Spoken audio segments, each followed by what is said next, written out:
Right now, millions of Americans are making the same devastating financial mistake. They think they're being safe, they think they're being smart, they're sitting on piles of cash, watching from the sidelines, waiting for the perfect moment to invest. And every single day, that cash is dying. I'm not being dramatic, I'm being mathematical, and the math is brutal. If you have $50,000 sitting in a savings account right now, you're not protecting your wealth. You're watching it evaporate, slowly, silently. And by the time you realize what's happening, it might be too late. Kevin O'Leary has been saying this for years. And right now, in this economic environment, his warning has never been more urgent. Today, I'm going to break down exactly why holding cash is destroying your financial future. I'm going to show you the numbers that most financial advisors won't tell you. And most importantly, I'm going to reveal exactly what you should be doing with your money instead. But first, if you're serious about building wealth, if you're serious about making your money work for you instead of against you, hit that subscribe button right now. This channel is dedicated to helping you make smarter financial decisions. No fluff, no hype, just strategies that actually work. Let's get into it. Here's something that most people don't understand about money. Cash feels safe. It feels secure. You can see it. You can touch it. You can count it. There's something psychologically comforting about having money sitting in your bank account. But that comfort is an illusion, and it's an expensive one. Kevin O'Leary puts it bluntly. He says holding too much cash is lazy money management, and lazy money management makes you poor. Here's why. Your cash isn't sitting still. It's moving backwards. Every single day, inflation is eating away at the purchasing power of your dollars. That $100 bill in your wallet today will not buy you the same amount of goods next year, or the year after that. Let's look at the numbers. Over the past few years, inflation has been running hot. We've seen years where inflation hit 7%, 8%, even 9%. Even now, with inflation cooling down, we're still looking at 3% to 4% annually. Now, what does your savings account pay you? Maybe 4% if you're lucky enough to have a high-yield savings account. Most people are getting far less. Some are still earning less than 1%. Do the math. If inflation is running at 4% and your savings account pays 4%, you're breaking even. You're not making money. You're just treading water. And if your savings account pays less than inflation, you're drowning. Slowly but surely, you're getting poorer. Kevin O'Leary calls this the cash trap. People think they're being conservative. They think they're being prudent. But in reality, they're guaranteeing that their wealth will shrink over time. But inflation is only half the story. The other half is what economists call opportunity cost. Every dollar you have sitting in cash is a dollar that's not working for you. It's not growing. It's not compounding. It's not generating returns. And in investing, time is everything. Let me give you an example that will make this crystal clear. Let's say you have $10,000 sitting in a savings account earning 2% interest.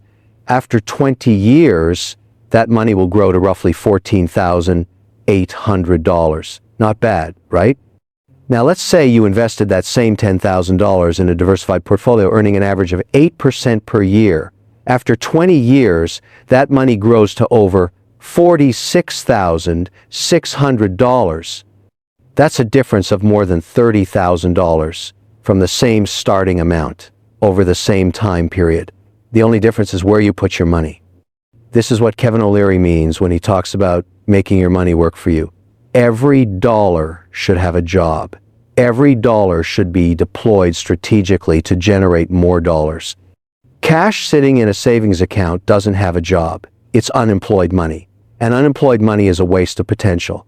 Now, I know what some of you are thinking, but what about emergencies? What about having a safety net? And you're right, you absolutely need an emergency fund. Financial experts typically recommend having 3 to 6 months of living expenses set aside in liquid savings. But here's the key. That's 3 to 6 months, not 3 to 6 years. If you have more than 6 months of expenses sitting in cash, you're not being cautious. You're being wasteful. That extra money needs to be put to work. So if holding cash is such a bad idea, why do so many people do it?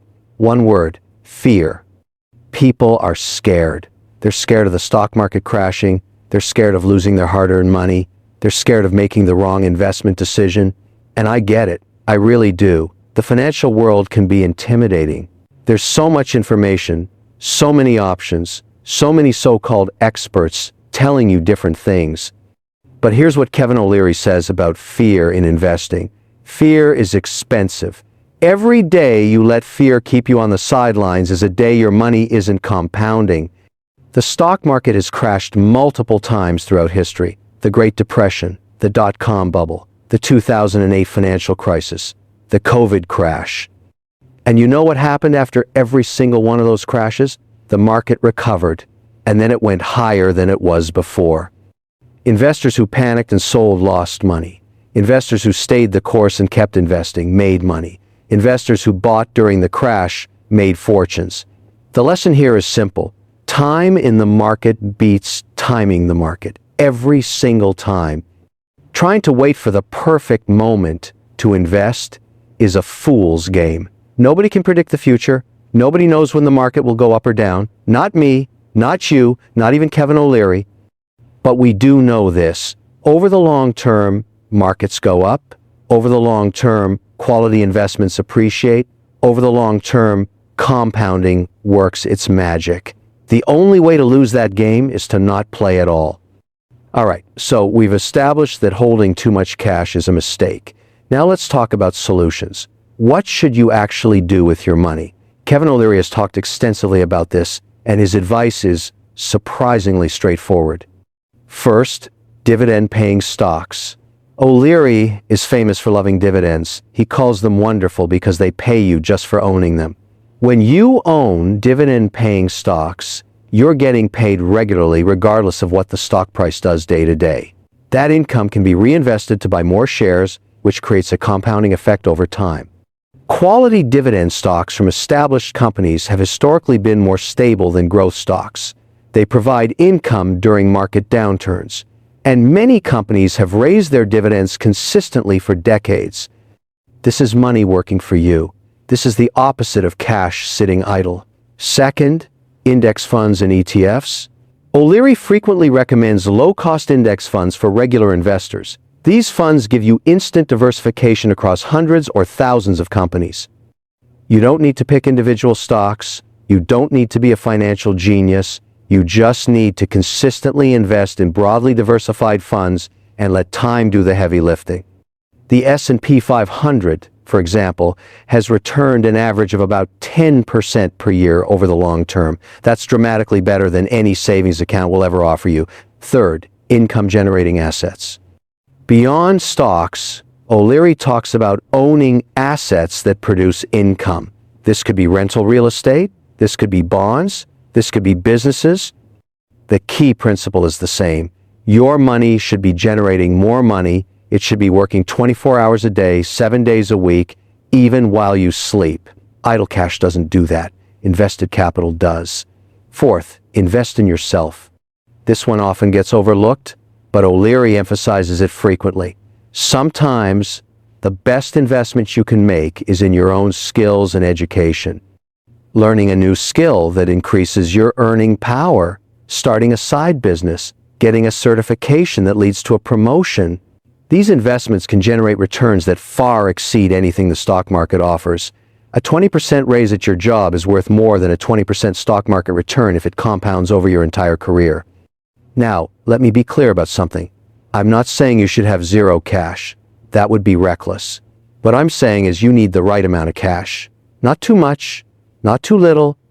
Kevin O'Leary himself has talked about keeping a cash reserve. He recommends having enough liquid savings to cover your expenses for several months.